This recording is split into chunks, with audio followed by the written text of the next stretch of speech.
Escuchar a quienes han pensado y administrado la ciudad también es parte de construir futuro, porque entender a Quito requiere muchas miradas. Hoy damos la bienvenida al expresidente de la Comunidad Autónoma de Islas Baleares y exalcalde de Mariachí, España, José Ramón Bauzá.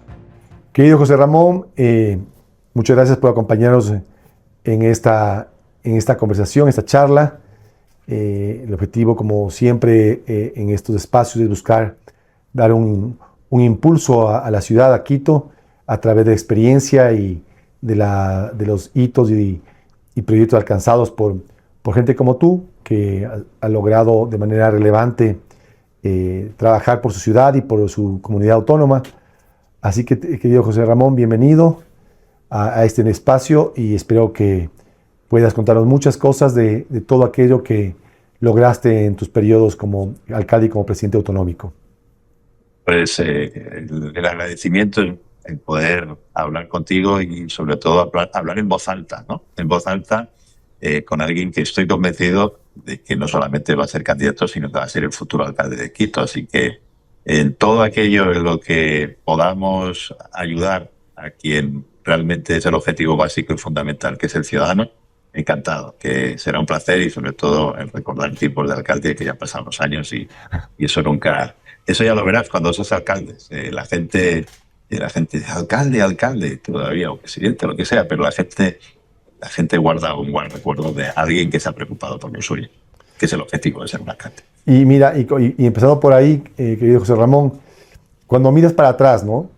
En tu etapa como alcalde y como presidente autonómico, ¿cuál es la política más importante ejecutada por tu administración para recuperar o reforzar la identidad de los ciudadanos?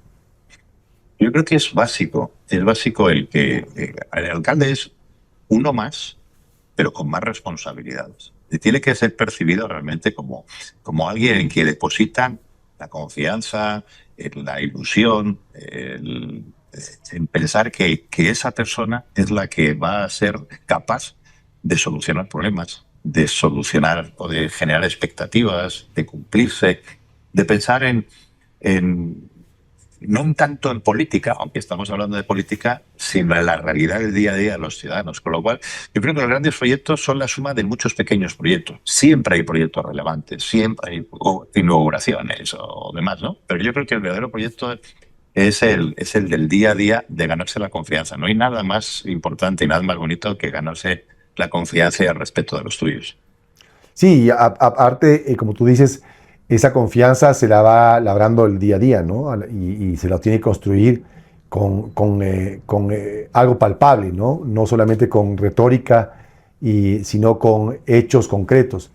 Y de esa lógica, y como tú decías al inicio en tu introducción, hablabas del ciudadano, de ese servicio al ciudadano que es el más importante. ¿Cuál es tu visión con respecto a la relación que se debe construir entre ciudad y ciudadanía? Pues mira, es una pregunta interesante, sobre todo porque el mundo está globalizado, cambia continuamente. Y lo que está pasando en Quito también está pasando en Madrid, y está pasando en Nueva York, y está pasando en cualquier ciudad del mundo con mayores o menores dimensiones. Y si no está pasando, puede pasar. Con lo cual hay que tener una visión muy, muy, muy global. Y al final, ciudad y ciudadanía es un punto de convivencia. Que la propia palabra indica, ¿no? Al final es un vecino el que está, digamos, interaccionando con otras personas, con otros vecinos para generar, pues, una demanda, por ejemplo, una demanda social, una demanda educativa, una demanda cultural, deportiva, la que sea, en base a lo que ellos identifican como su ciudad, como el espacio donde ellos viven. Con lo cual, la ciudad para mí es un espacio vivo, no es un espacio definido por técnicos o definido filosóficamente. No, la ciudad cambia cada minuto. Y quienes hacen que cambien no son los políticos. Los políticos son la herramienta para que los cambios que piden los ciudadanos sean realidad. Con lo cual, es una dualidad se tienen que retroalimentar y es la responsabilidad, en este caso, del alcalde, en tu caso, el identificar qué quiere el ciudadano para transformarlo en la ciudad que finalmente se demanda, ¿no? Yo creo que es un reto, ¿eh? Es un reto estupendo. Totalmente, y de hecho, como tú dices, ¿no? La ciudad es una ciudad que siempre o debería estar siempre en constante movimiento, reinventándose.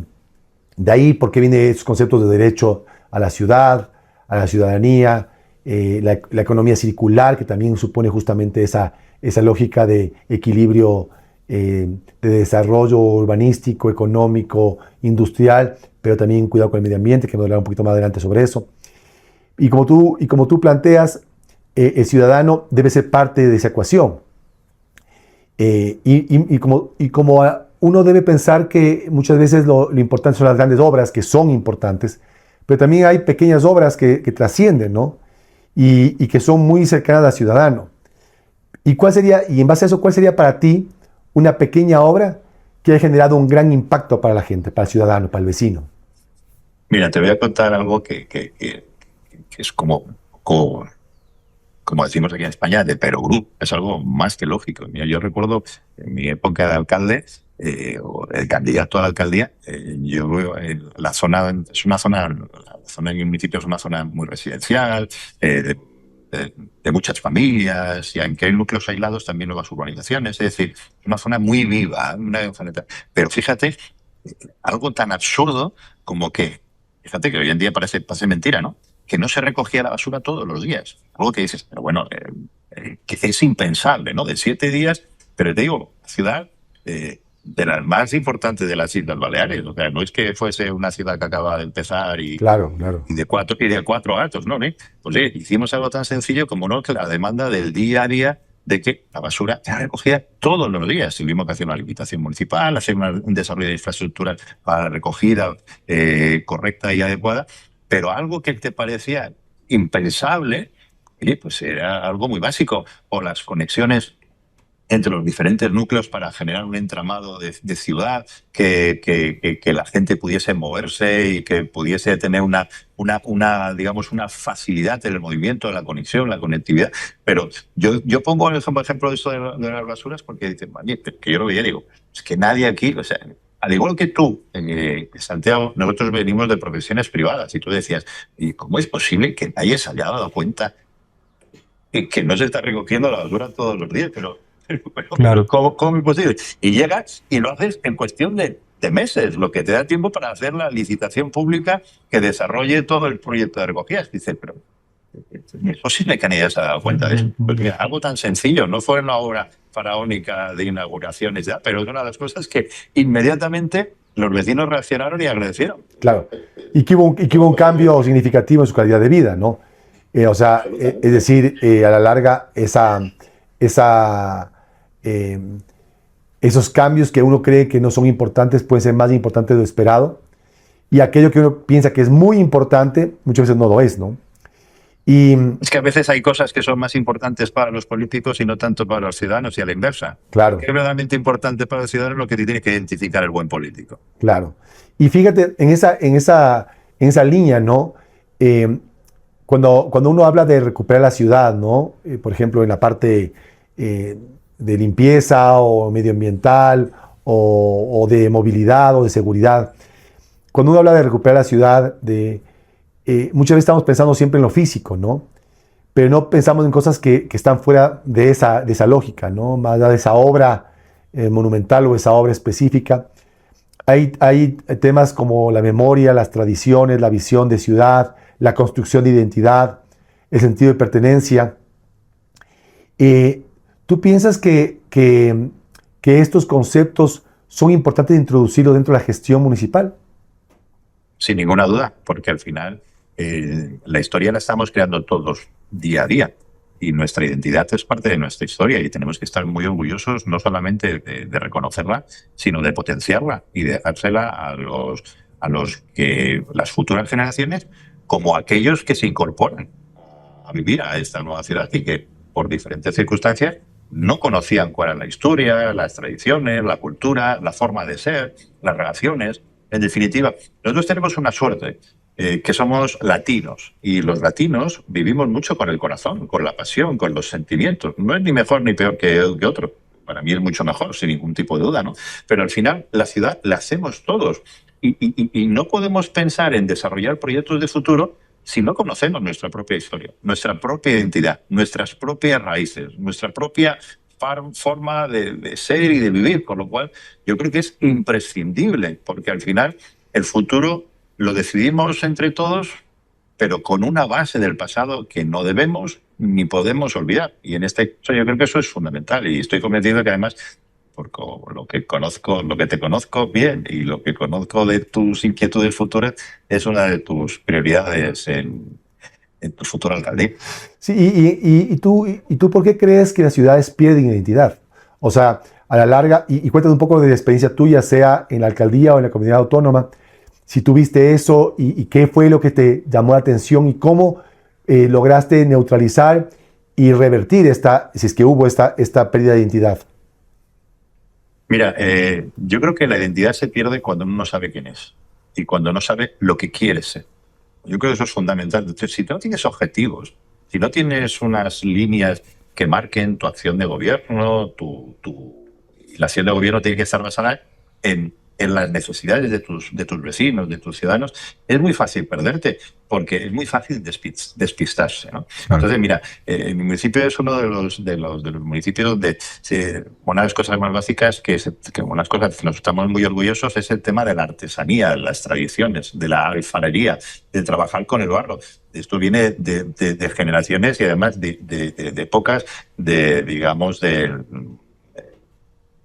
pues, como te diría yo, de las tradiciones milenarias, ¿no?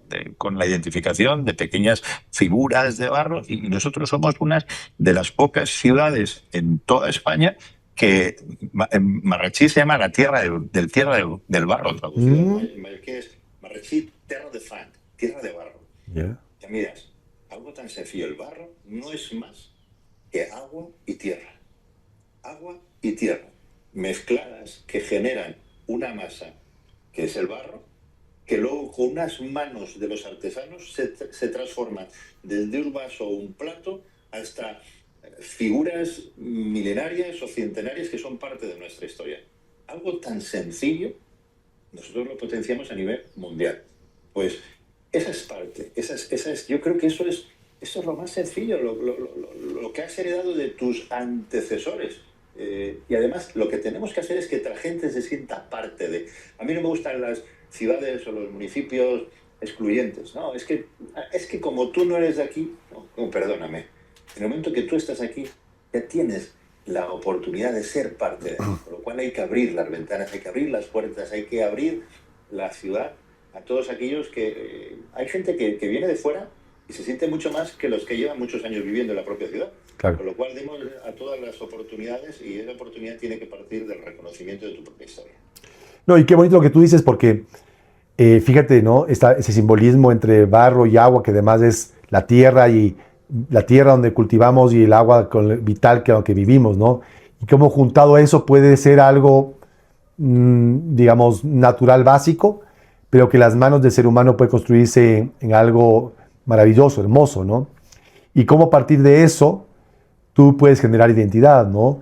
En Quito tenemos también muchísimo de orfebrería, tenemos una mixtura entre digamos, los nativos, autóctonos, indígenas que vivieron aquí, y después la colonización, que también tuvo, claro, tiene su parte dura, pero también su parte importante, significativa de aporte, ¿no? Porque hay una mixtura, ¿no? Hay justamente una unión de dos realidades, de dos cosmovisiones distintas, pero que se supieron acoplar y crearon lo que somos nosotros ahora, ¿no? Ese mestizaje que nos permite tener la riqueza de ambos, ¿no? Viéndolo siempre en positivo y no en negativo, ¿no? Y como tú dices, el poder esto transmitir a las nuevas generaciones, a los niños, a los adolescentes, para que entiendan, para que vean lo maravilloso que es esto, y que a partir de eso se sientan orgullosos, porque a la larga la identidad pasa justamente también por eso, por un tema de sentirte identificado y de sentirte orgulloso de eso, para que a la larga, con el tiempo, tú lo sigas cuidando y lo sigas transmitiendo generación tras generación y no se pierda, ¿no? Y también construyas nuevas. De lo que tú estás orgulloso es de lo que presumes y lo que enseñas. Y eso es fundamental, ese sentimiento. Sí. Ahora, un poco pasando ya a temas de gestión y de esa ciudades más vivibles que te permitan sentirte cómodo y que además, como tú decías, ¿no? Que no solamente sea el nativo, en el caso de Quito, el quiteño, o en el caso de ustedes, los mallorquines, ¿no? Eh, Correcto.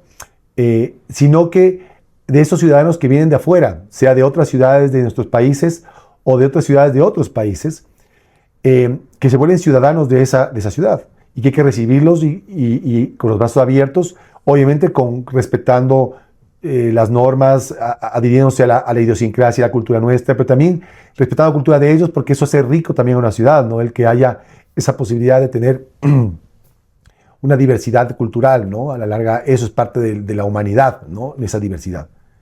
En base a eso, ¿qué no se debe descuidar bajo ningún concepto si tú quieres mejorar la calidad de vida de los ciudadanos de una ciudad?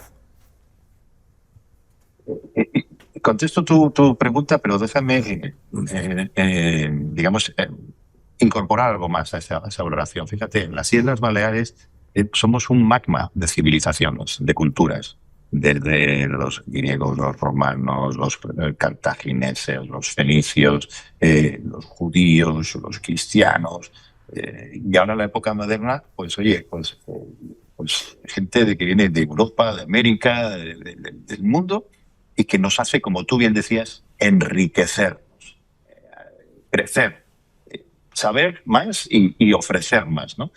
Creo que eso es una de las cosas que son fundamentales, ¿no? Claro. Uno crece en función de todo aquello que le acompaña a lo largo de los siglos, de los milenios que tiene su región, y en este caso Ecuador y Quito es un magnífico ejemplo. Y yo creo que al final lo más importante es saber identificar cuáles son las necesidades más básicas de cualquier ciudadano. Pero es que las necesidades son las mismas, identificándolas, son las mismas prioridades que puede haber en Quito a que pueda haber en Madrid, en Palma de Mallorca, en Barcelona o en Málaga. Y son muy cambiables, que es lo que decíamos al principio, porque además tú puedes desarrollar un proyecto, pero tienes que identificar que, oye, que las cosas dentro de 5 años pueden cambiar por completo. Y tú tienes que anticiparte a las posibles demandas. Por ejemplo, una cosa que está pasando no solamente en las Islas Baleares, sino en toda España y en Europa, es el tema de la vivienda. Claro. La vivienda es una necesidad. Entonces tú tienes que hacer un plan urbanístico, hacer una previsión. Cuando tú desarrollas tu mapa de ciudad, tienes que identificar, analizar e identificar dónde va a crecer, por dónde va a crecer. Hay que hacer una previsión de servicio, hay que hacer una previsión de circulación para que la circulación sea fluida, el tráfico sostenible y demás, y hay que hacer la previsión de esas viviendas. Y eso lo tiene que ser público, tiene que ser privado, es decir, hay que desarrollar todo un proyecto de una ciudad. Y eso yo creo que es una de las grandes demandas que están pasando. Yo que he viajado mucho, igual que tú, por todo el mundo, ahora tú vas a viajar un poco menos porque te tocará estar mucho más tiempo ahí en Quito. Pero yo creo que ahí estamos seguros de acuerdo. O sea, al final son demandas muy comunes y que en función de la ubicación tienes que identificar rápidamente. Claro. Porque tu proyecto de ciudad no va a ser para una legislatura. Tu proyecto de ciudad tiene que ser para varias legislaturas y dejar un legado. Mejor que el que recibiste a aquellos que van a recibirlo de ti. Claro. Y un poco en esa lógica de desarrollo urbano, tanto en tu gestión en la alcaldía como en la comunidad autónoma, ¿cómo lograste tú tener ese equilibrio, manejar ese equilibrio entre desarrollo urbano y cuidado ambiental, por ejemplo? Eso es fundamental. En primer lugar, hay una cosa que debemos, que es una cosa que fíjate que también trasciende a las legislaturas y trasciende a los políticos, que es la educación. Yo soy un gran defensor de la educación. Creo que la educación, la enseñanza y la educación en las familias. Creo que una de las cosas que enriquecen a una sociedad es su educación, su conocimiento y sus valores. Cuando tú analizas y desarrollas todo. Ahora me he perdido, Santiago. Perdóname, como esto lo podemos grabar, ¿cómo era la pregunta? Claro, te preguntaba que ¿cómo manejas tú el equilibrio entre el desarrollo urbano y el cuidado ambiental? Pues lo que te comentaba, la educación es fundamental. Es decir, es importante que la gente sepa que todo lo que tú desarrollas tiene un coste que luego vas digamos, a pagar tú económicamente por lo que significa la inversión, o que luego tú vas a pagar tú por el consumo de determinados recursos medioambientalmente o sosteniblemente. Por lo tanto, eso hay que hacer ese equilibrio en un análisis muy real de lo que es la ciudad que tú quieres construir para tus ciudadanos. Y eso se basa también en escuchar. Es básico y fundamental escuchar cuáles son las necesidades, porque si tú tienes, el alcalde de la ciudad tiene como objetivo hacer una inversión, una infraestructura, pero que no sea sostenible, puede ser la más bonita del mundo, pero al final no vas a poder mantenerla, no vas a poder desarrollarla, vas a tener que cerrarla y todo eso va a ser a coste de una serie de servicios que no vas a poder prestar como consecuencia de que has derivado esos fondos en construir algo, uno, que a lo mejor no te pedía, y dos, o que si te pedía no estaba analizado con los mejores criterios de sostenibilidad. Pero es importante también ser ecológicamente sostenible de igual manera que tienes que ser económicamente sostenible, con lo cual tiene que haber un equilibrio muy real entre ambos. Y mira, y también real eso, porque a la larga, si tú no cuidas lo uno, se va a afectar tarde o temprano lo otro, además de otras cosas, ¿no? Como la calidad de vida. Es decir, cuando uno piensa en una ciudad en vertical, que es lo que pasa en Quito, ¿no? En Quito se ha desarrollado a lo largo e inclusive ancho. Antes era más una mancha larga, ahora es también un poquito más difusa, porque tiene dos valles, y se ha ido ampliando, pero de una manera, más allá del orden o desorden que pueda existir, de una manera, digamos, exponencial en cuanto a área, superficie construible, cuando tú podrías construir más en vertical y hacer que muchos de los servicios básicos sean más manejables, porque es más sencillo que tú puedas dar luz, energía eléctrica o dar agua potable o alcantarillado en un edificio de 50 pisos o de 40 pisos, que lanzarte 40 o 50 kilómetros para llegar a una casa, ¿no? Entonces, y además dejas espacios verdes, puedes generar espacios digamos, que sean un pulmón de la ciudad a través de bosques, que a la larga son vitales, ¿no? Entonces, lo que tú decías, ¿no? Esa planificación es fundamental porque te permite equilibrar justamente tus finanzas, porque cuando tú planificas puedes abarcar muchísimas cosas más allá de lo lógico y obvio que significa el desarrollo urbanístico desde la infraestructura, por ejemplo, habitacional o comercial. Y una cosa que a mí me encantaría que tú me nos puedas comentar, querido José Ramón, de tu experiencia. Islas Baleares no solamente es un destino importante en España, sino en el mundo desde el punto de vista turístico, ¿no?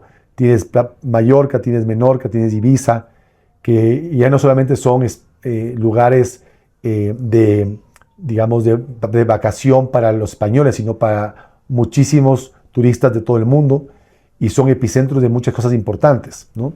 Culturalmente hablando, ¿no? No solamente porque son balnearios cotizados.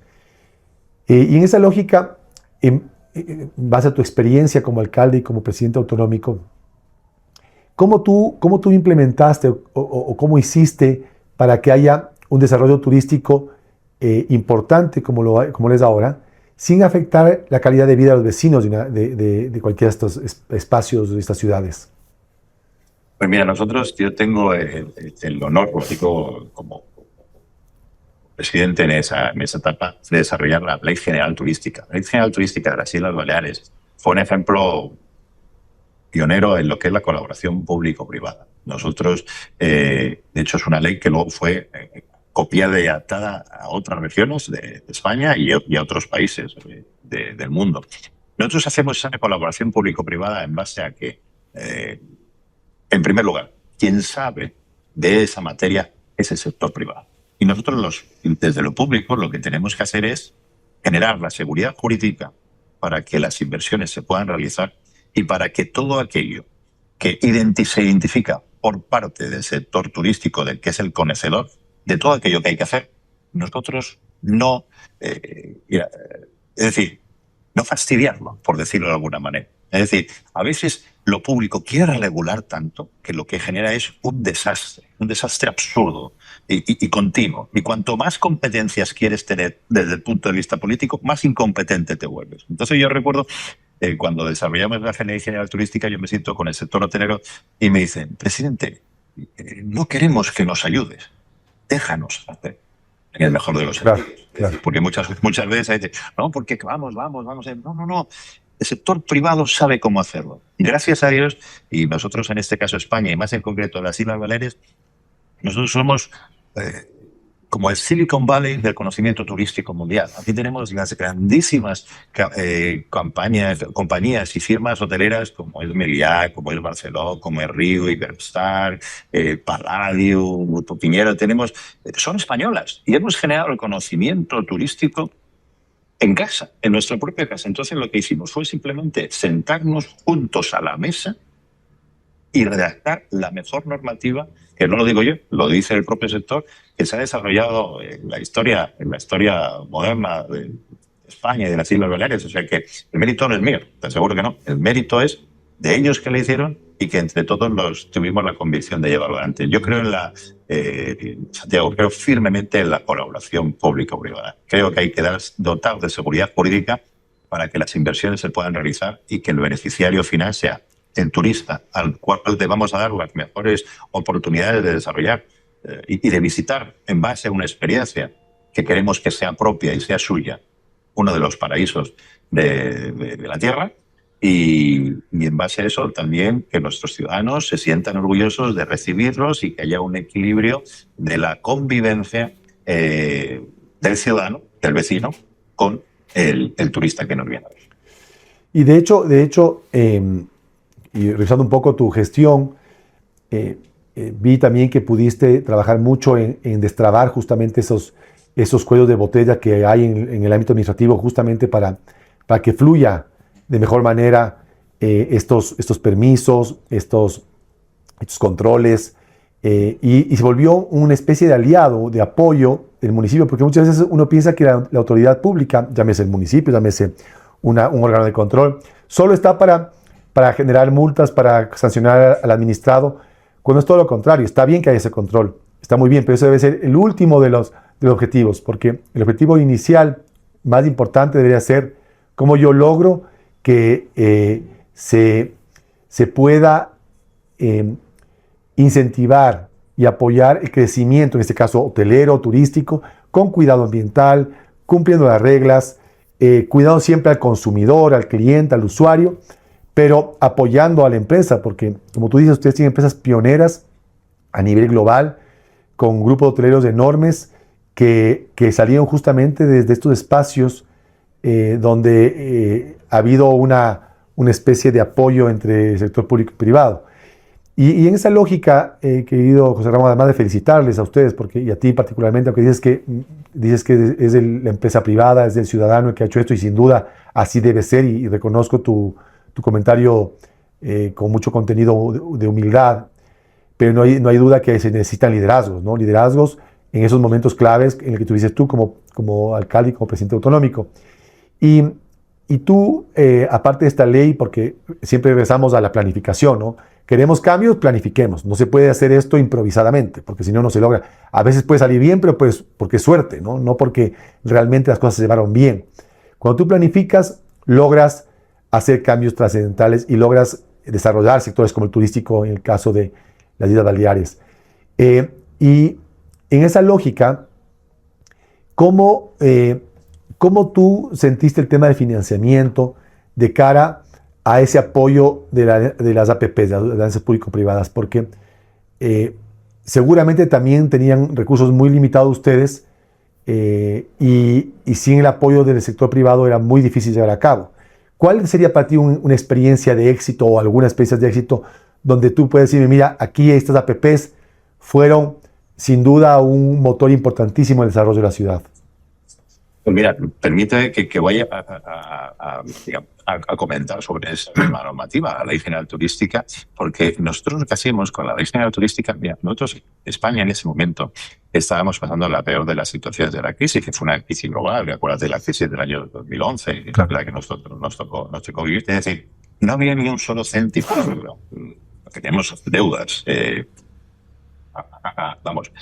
para aburrirnos.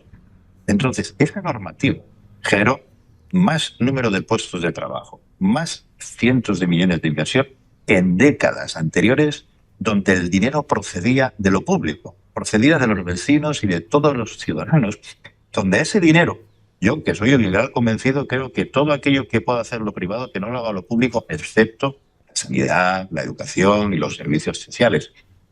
Pero por una sencilla razón, en lo público debe velar por cubrir esas necesidades básicas. Pero nadie mejor que lo privado en sus sectores para desarrollarlo, porque tiene el conocimiento, porque tiene las aptitudes y porque tiene, sobre todo, también las inquietudes para llevarlo a cabo. Entonces, nosotros simplemente lo que pusimos es quitar todo tipo, minimizar las trabas, facilitar al máximo digamos, el que esos procesos se pudieran desarrollar. Santiago, la inversión que puso el gobierno de las Islas Baleares, que tuve el honor de presidir, fue 0 céntimos de euros. Imagínate. Y se generaron cientos de millones de euros de inversión directa, que lo puso lo privado, y se generaron cientos y miles de puestos de trabajo.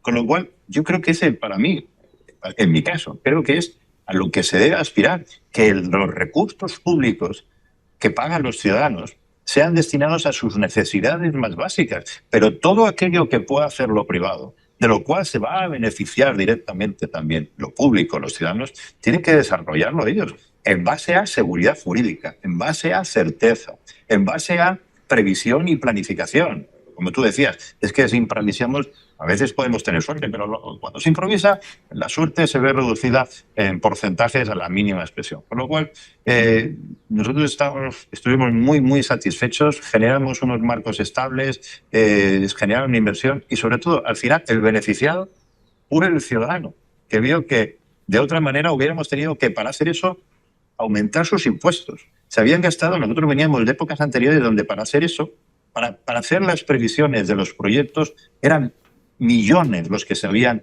previsto, gastado e inutilizado. Se habían tirado.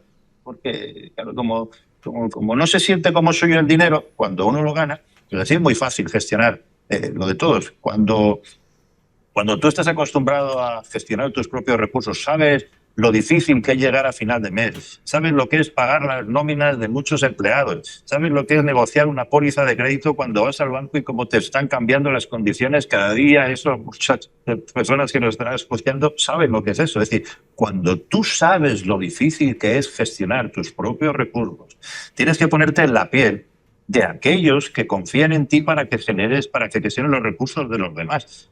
Cual no puedes frivolizar. No puedes gastarte el dinero como si el dinero creciera en los árboles. No, todo lo contrario. Entonces, gestionemos, racionalicemos, cortemos el gasto de todo aquello prescindible, centremos el gasto y los recursos en lo necesario, que repito, sanidad, servicios sociales, educación.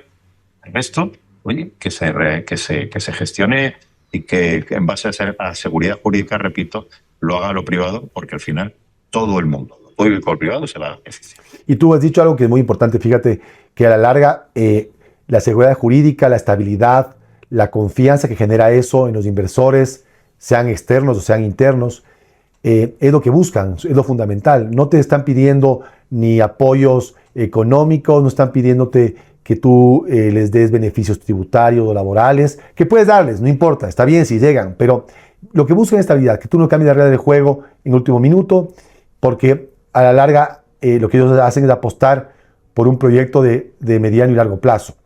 Y necesitan tiempo para lograr recuperar sus recursos y ganar dinero, porque lo hacen para ganar dinero, es la empresa privada, evidentemente. Y es legítimo que ganen dinero, que mejor si es que lo hacen en pro de la ciudad y los ciudadanos. Pero digamos que eso en temas... Por favor, ¿Qué pondría, Santiago? Alguien de los que nos está viendo, ¿pondría dinero de su propio bolsillo para hacer un proyecto si sabes o tienes prácticamente la seguridad de que en cuestión de días, de meses, de un par de años te van a cambiar las reglas del juego? Claro, ¿Quién no. va a hacer eso? Así es. Es que no lo harías tú mismo. Pues no permitas que eso pase con aquellos que lo van a hacer por los demás. Claro. De hecho te digo una cosa.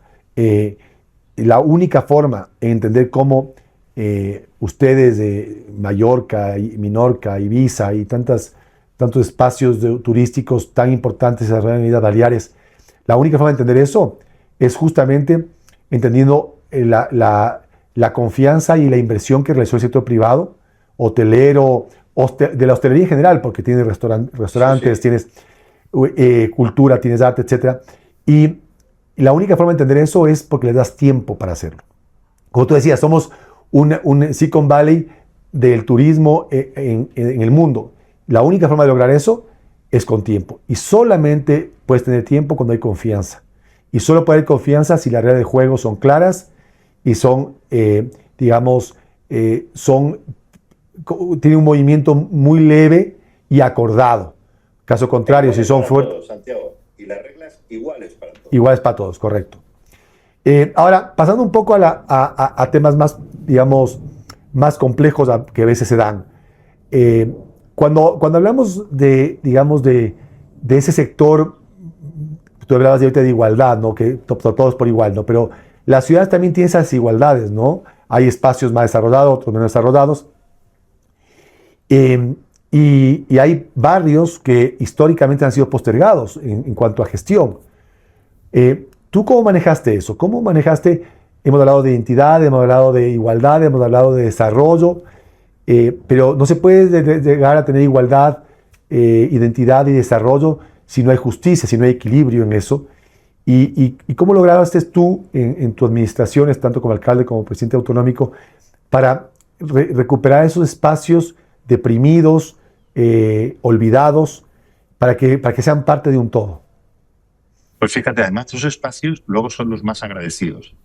Por varios motivos. En primer lugar, porque piensas en ellos. Son espacios que han sido abandonados durante muchos años.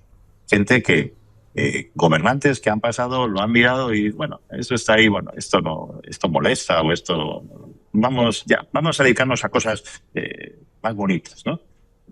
Y son muy agradecidos porque incluso si incluso de ideologías diferentes. A mí me ha pasado.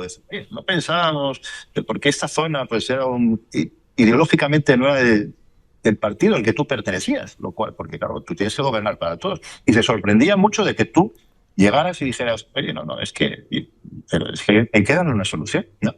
Y las soluciones, cuando las soluciones se deciden además con el vecino, tienen muchas posibilidades de ser exitosas.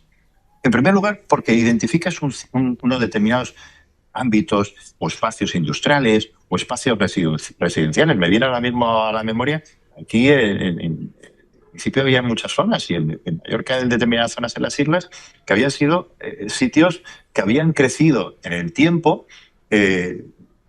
ilegalmente, urbanizaciones ilegales o centros ilegales y que nadie se había preocupado por al menos darles una solución. La solución no significa que les des unos privilegios que los legales tuvieron que cumplir en su momento, en absoluto. Es decir, lo que le hay que darle es la oportunidad para legalizar aquello que hasta la fecha era simplemente ilegal. Claro.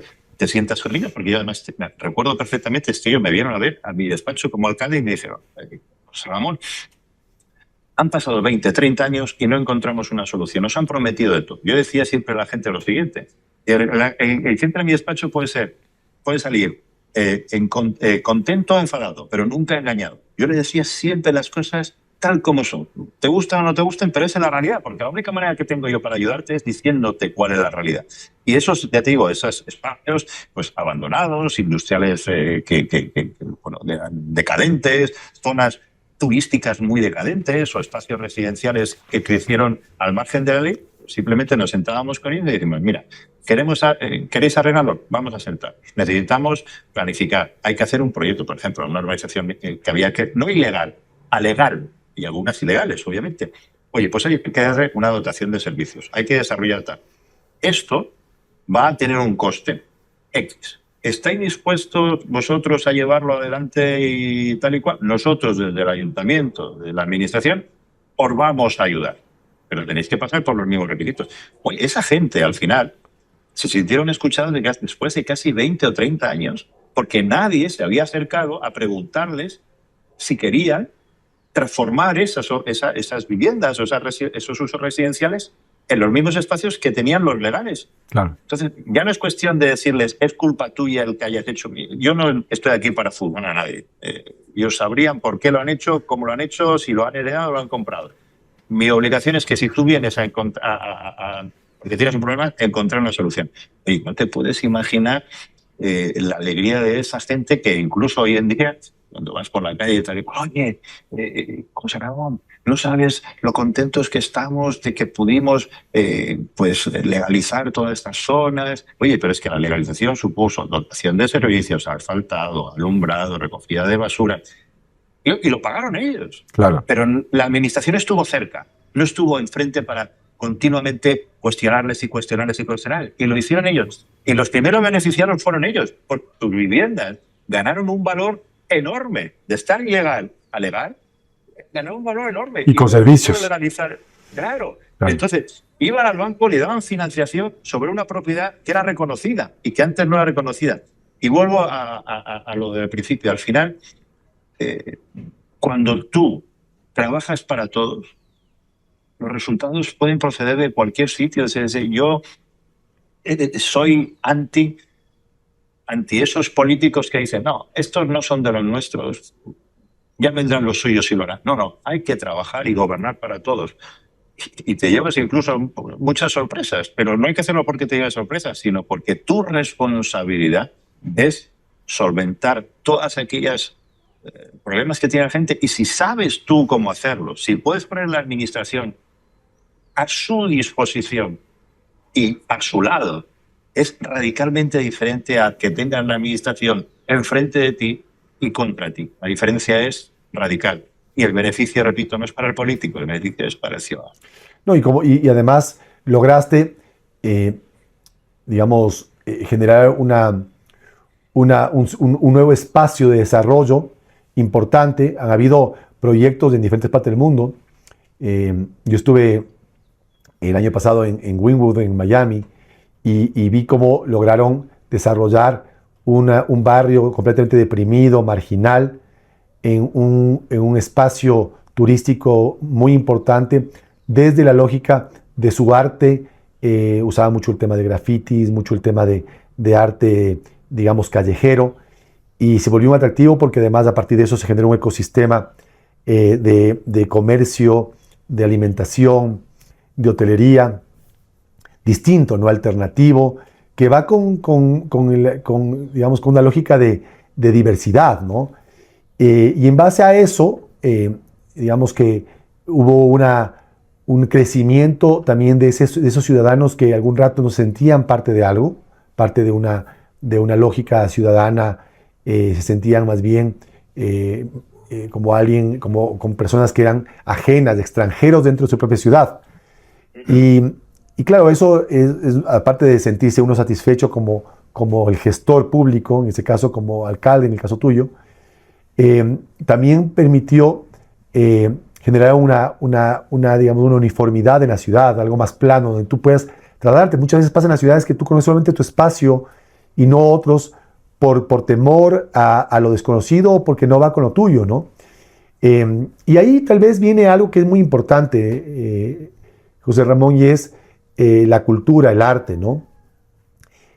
Claro, sin duda, Islas Baleares, como te decía, Ibiza, Mallorca, Menorca son conocidas como balnearios y como espacios turísticos muy importantes de ocio, más enfocado en la hotelería, en las playas paradisíacas, en la buena comida. Pero también hicieron un gran trabajo ustedes en el tema cultural, ¿no? Porque también hay que buscar esos espacios distintos al exclusivamente topográfico, natural que tiene, por hechos naturales que no dependen de ti, ¿no? Que también que uno lo aproveche y lo potencie. Pero ¿cómo tú lo plantearías, en base a tu experiencia, ese turismo que era así, sol y playa, alimentación, pero también enfocándose en otras modalidades como el turismo cultural, porque Quito le pasa lo propio, ¿no? Y ahí te pediría qué recomendación darías a Quito para que logre desarrollarse como una ciudad, un espacio clave en la cultura, en el arte, en nuestra región, en Sudamérica. Mira, lo has dicho muy bien. Además, Mallorca, igual que yo creo que pocas... es decir, el copyright del Sol y Playa no lo tiene las Islas Baleares. El copyright lo tiene... Porque no voy a decir que sea el mismo, ¿no? Porque voy a decir que el sol más bonito y las playas más bonitas, obviamente me tengo que decir que son las de Mallorca, ¿no? Pero las de Menorca, Ibiza o de Formentera, ¿no? Pero el copyright de Sol y Playa no existe, ¿eh? Lo tienen muchos países y muchas regiones en el mundo. Pero uno de los puntos de mayor atractivo lo que hablaba. Para mí el turismo es mucho más que un hotel, es mucho más que un restaurante, es mucho más que una boutique, es mucho más que una playa, que una montaña. El turismo es una experiencia, mucho más que un aeropuerto. Es una experiencia que la inicias en el momento que haces la reserva de tu destino y que finaliza en el momento que sales de ese destino. Todo lo que hay en esa cadena de valor son interacciones que pueden positivar o desmerecer esa experiencia, porque no es más que una experiencia. Y una parte importante de esa cadena, un engranaje muy importante, es el turismo cultural. El turismo cultural que puede ser desarrollado desde ese turismo cultural ancestral, milenario, al turismo de galerías de arte, de museos o de artesanos de manualidades y de música. Es decir, la cultura es infinita, podríamos decir, ¿no? Pero en este caso yo creo que se trata de recuperar y de habilitar espacios para el desarrollo cultural, para el desarrollo del arte. Yo te pondré un ejemplo. Nosotros teníamos, donde está el Palacio de Presidencia del Gobierno, justo al lado hay un espacio, un edificio maravilloso, de los pocos que se quedan en el mundo, del que se llama la arquitectura gótica civil. Se le llama La Lonja. La Lonja es la lonja de los pescadores, donde se iba a comprar y a vender pescado, y que luego se evolucionó para hacer mercaderías y comercio y demás. Era un espacio maravilloso. Ese espacio Santiago, estaba cerrado, continua y constantemente. Era un espacio que se utilizaba para algún acto o evento institucional, pero estaba cerrado los 365 días del año. Solamente se abría una vez cada 4 años cuando la toma de posesión del presidente de turno, ¿no? Entonces, yo desligué ese edificio que estaba vinculado a la consejería, lo que sería el Ministerio de Cultura, y lo anexioné directamente a Presidencia. Y lo que hicimos era, es un ejemplo de los muchos, yo te pongo un ejemplo. Claro, claro. Hicimos en ese espacio 4 grandes exposiciones anuales de artistas de ámbito global, de ámbito internacional, de ámbito mundial, que seleccionábamos y durante un mes o 3 semanas estaba esa lonja abierta al público, incluso a altas horas de la noche, a las 12 o la 1, los fines de semana, para que la gente lo visitara arquitectónicamente, porque mucha gente solamente lo veía de fuera y no lo veía de dentro, y lo disfrutara con piezas y obras de arte de artistas tanto nacionales como de ámbito mundial. Eso es simplemente un ejemplo, pero se trata de abrir los espacios que son de las instituciones, que a veces has pasado por delante de ellos durante años y nadie te ha invitado a entrar, nadie te ha invitado a verlo. Nadie te ha invitado a alguna entidad, asociación, organismo, colectivo a utilizarlo. Oye, ¿quieres disponer de este espacio? Oye, haz una actividad, haz una exposición, lo que sea, ¿no? Yo creo que la cultura se disfruta observándola, escuchándola, tocándola, pero tienes que ser permeable, tiene que ser accesible, con lo cual yo creo que esa es para mí.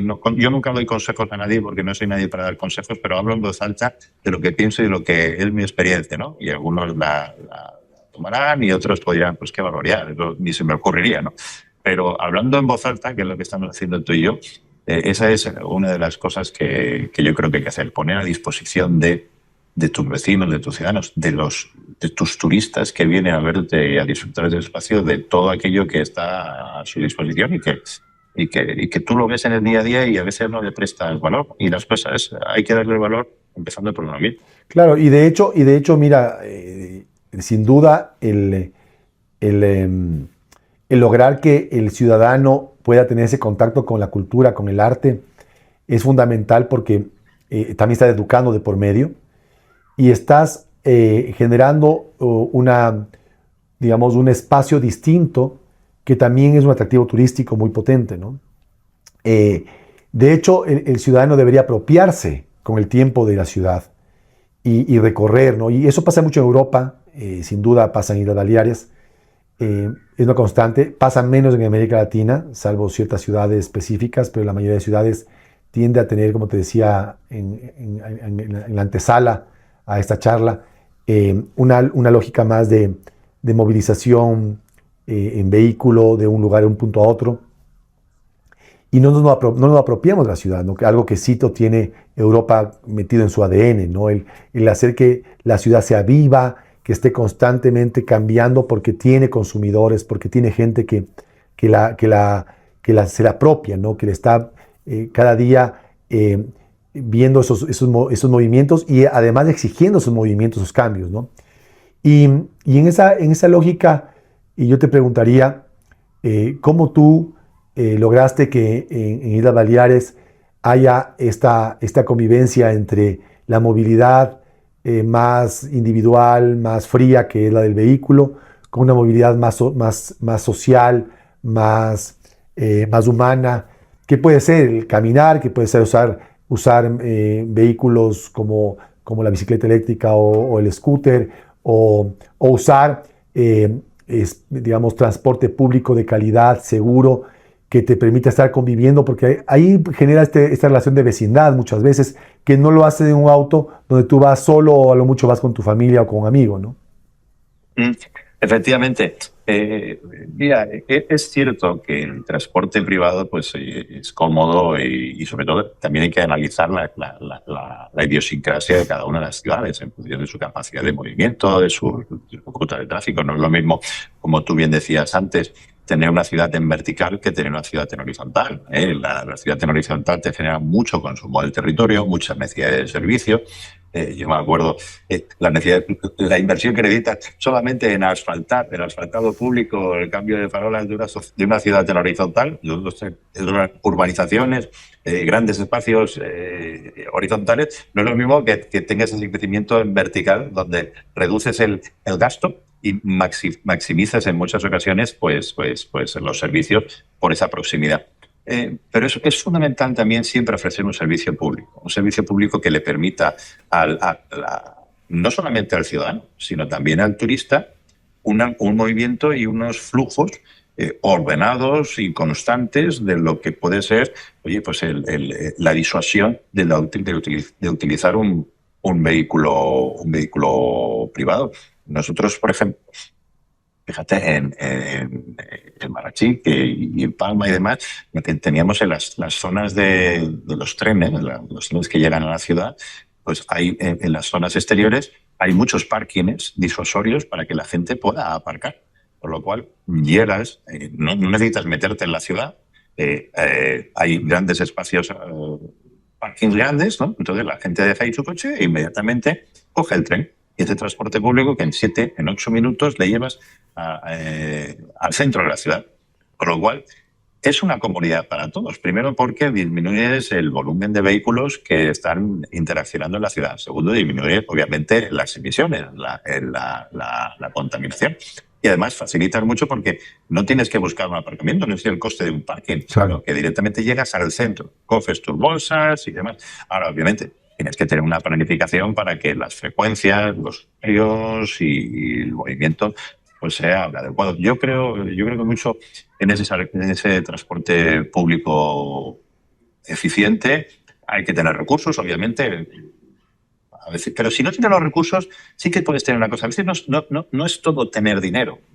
También es más importante en muchas ocasiones tener planificación y criterio, Claro. a tener dinero. Porque hay gente que no planifica, que no tiene ningún tipo de criterio y tiene todo el dinero del mundo y hace barbaridad. Claro. Luego cuesta mucho más luego ordenarlas, ¿no? Entonces yo creo que yo partido de tener criterio y buenas ideas y después si tienes recursos, oye, mucho mejor. Pero si no tienes esos recursos en este momento, ¿por qué? Porque los recursos son limitados y hay prioridades y son los momentos que vives, hay momentos de crisis, hay momentos de bonanza económica. Al menos si no tienes esos recursos, tienes la capacidad de planificar lo que crees que deberías hacer en el momento en que o bien tú o bien a quien te vaya a suceder en tu responsabilidad pueda llevarlo a cabo. Y eso no cuesta dinero, simplemente necesitas inquietud intención y voluntad política. Claro, además tú tienes, por ejemplo, cuando tú planificas, como tú bien dices, puedes comenzar a buscar fuentes de financiamiento que vengan de fondos no retornables. Es decir, no tienes que. Hay muchísimos, eh, digamos,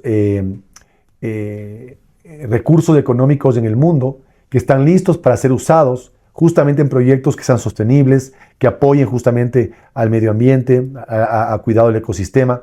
Y en temas de movilidad eléctrica, por ejemplo, eso lo puedes ver, ¿no? A la larga, el punto es hacerlo con tiempo, buscando, reuniéndote, generando esa investigación previa que te permita a la larga conseguir eso. Y hemos hablado también de las APPs, ¿no? La implicación del sector privado para buscar también ese apoyo de recursos de afuera y que no siempre, como tú decías, en algún momento de la conversación, que tienes toda la razón, que no sea el ciudadano el que reciba la carga con impuestos y más tasas.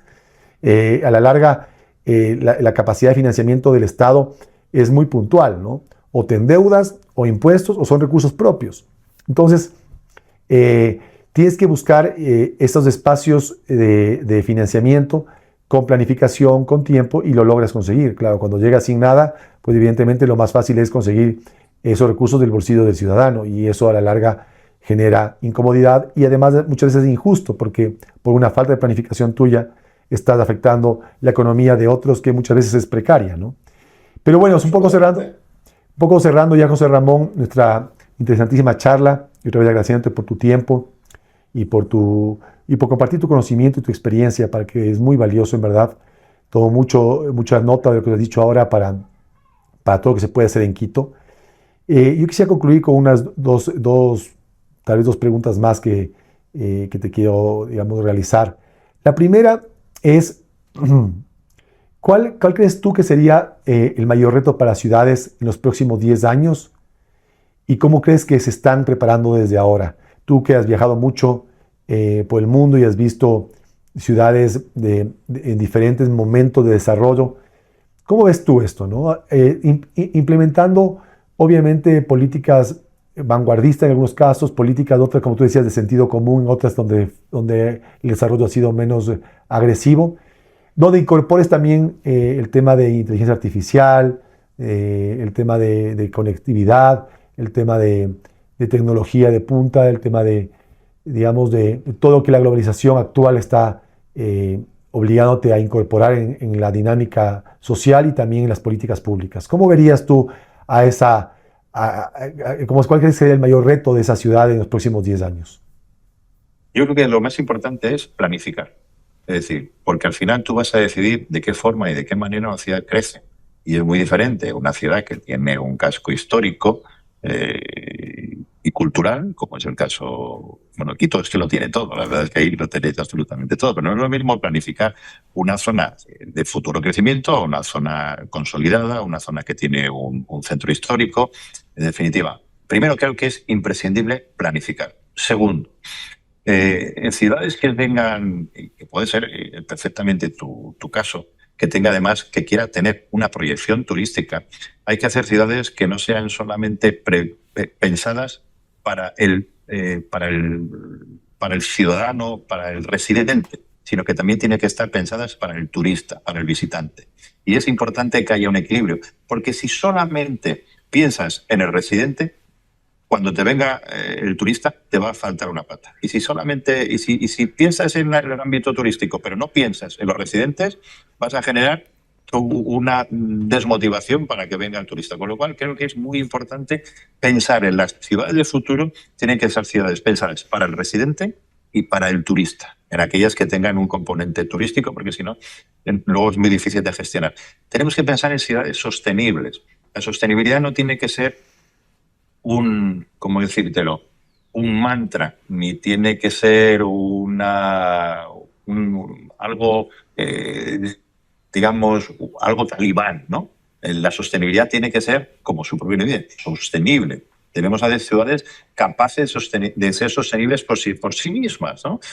Y la sostenibilidad ha llegado para quedarse, por lo cual tenemos que pensar en implantar, pues, zonas donde el vehículo eléctrico sea necesario, pero no sea único y obligatorio, pensando en talibanismo, y donde lo ideológico supera a lo tecnológico y posible. en muchas ocasiones, lo he visto demasiadas, se quiere generar modelos en función de ideologías. Y creo que tienen que generarse modelos en función de la idiosincrasia de la zona, de las características de la ciudad, del beneficio para el ciudadano y pensando siempre en esa vocación de servicio. Si la ideología del talibanismo ideológico supera a eso, creo que al final no se piensa en ciudades, sino se piensa digamos, en proyectos personales, y eso no es lo que toca. Así que creo que hay que planificar y el ciudadano debe ser, el vecino tiene que ser el punto en el que pivoten todas y cada una de las decisiones. Si se hace así, existe la posibilidad de que se tenga el éxito. Y fíjate, y esto va a un concepto de resiliencia, ¿no? Que está muy de moda ahora. Yo estuve en el World Congress, perdón, en el Congreso, en el World Congress de Smart Cities de Barcelona, ahora en noviembre de 2025 de este año. Y hablaba mucho de la ciudad resiliente, ¿no? Y eso justamente pasa por la capacidad de anticiparte y prepararte para esos cambios, ¿no? Esos impactos, esas crisis muchas veces también, pero esos cambios que se dan, que pueden venir justamente por la tecnología, por cambios económicos, sociales, obviamente también naturales, como te digo. Y siempre se hablaba de la planificación estratégica, es decir, preparar y planificar para que esa capacidad de resiliencia de una ciudad se pueda dar. Y obviamente pasa también por un tema de comunidades empoderadas, de sostenibilidad, como tú dices, de adaptación, porque a la larga tú lo que buscas es buscar una solución equilibrada, ¿no? Entre desarrollo y naturaleza, ¿no?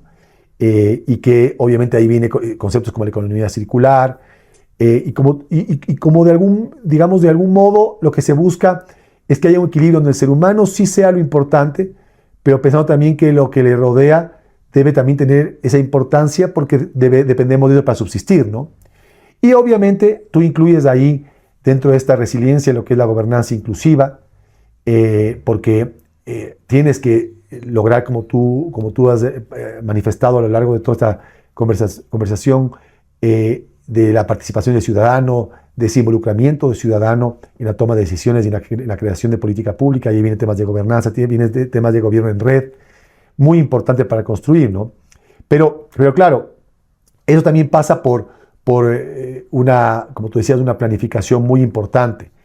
Y en base a eso, quisiera cerrar esta amena conversación contigo, José Ramón, con una propuesta sugestiva hacia ti, ¿no? Más porque no es tanto una pregunta. Si pudieras dejar un consejo a un futuro alcalde o a un colega alcalde que esté en funciones ahora, en una frase corta, ¿cuál sería? Yo creo que es muy sencilla. Mire, yo he tenido, cuando fui presidente, al haber sido alcalde, a mí me decían que era el alcalde de los alcaldes en aquella ocasión. Yo creo que simplemente aquello que harías en tu casa.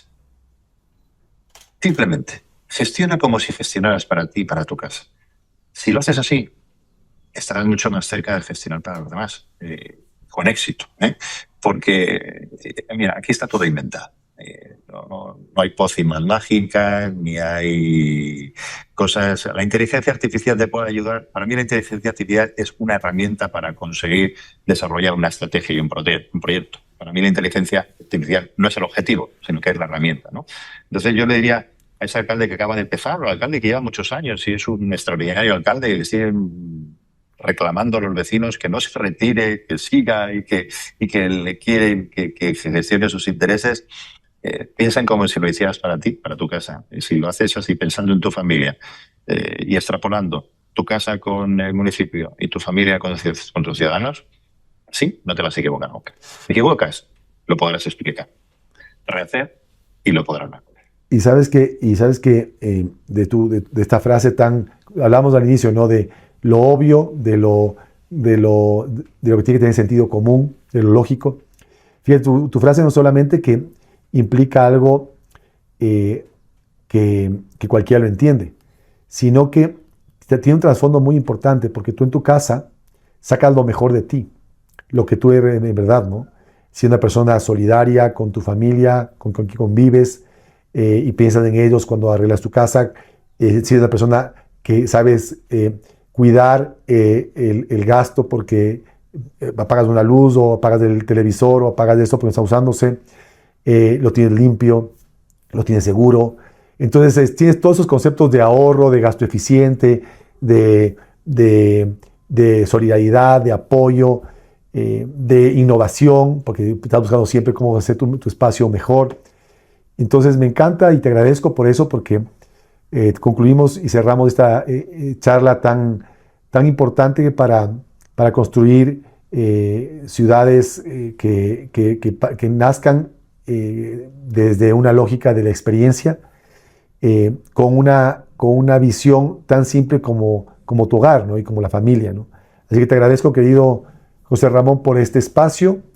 eh, y nada, espero poder en el tiempo poder tener más de tu conocimiento y más de tu experiencia, porque esto ha sido una abreboca nada más, pero cuánto más podemos aprender de ti, de tus 8 años como alcalde y 4 años como presidente autonómico.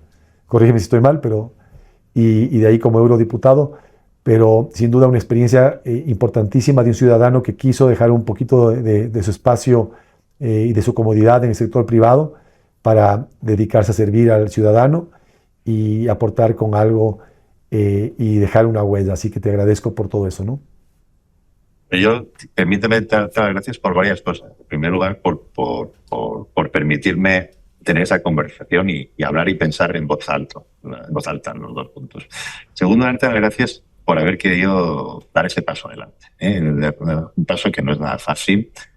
Los que procedemos de una vida privada y que tenemos nuestra forma de trabajar, nuestra familia y demás, es un paso de generosidad el que estás dando a la hora de querer decir estoy a disposición de mis vecinos y de mis ciudadanos para dar lo mejor de mí, y estoy convencido que así lo harás. Un tercer agradecimiento por querer también hacer las cosas de forma diferente, porque el que hace siempre las cosas de forma, el que siempre hace lo mismo siempre tiene los mismos resultados. Y yo que te conozco ya un poco bastante, que puedo hacer de lo gran persona que eres y lo gran profesional, yo creo que es de agradecer que, rompiendo tus barreras del confort, hayas querido dar ese paso que te va a generar complicaciones, te va a generar enemistades, que te va a generar perder mucho tiempo de tu vida familiar y con tus amigos y de perder el todo de la intimidad. Somos y van a ser agradecidos tus vecinos cuando te tengan como alcalde, porque van a tener una gran persona, un gran profesional y sobre todo alguien que busca el bien para los demás. O sea que mi agradecimiento es la distancia física, pero la cercanía más emocional. Gracias, Ramón. Gracias, Ramón, por tus palabras. Las tomo con la humildad y con el cariño que me las envías. Y espero tenerte pronto en Quito para que conozca esta ciudad hermosa, con mucho por hacer, con mucho contraste, pero con mucho potencial y sobre todo con un elemento humano, con unos ciudadanos comprometidos que estoy seguro que si es que se les da las herramientas, pueden hacer esta ciudad y este país mucho más grande de lo que ya es. Seguro. Un abrazo, mi querido José Ramón. Un abrazo enorme, querido Santiago. Un abrazo.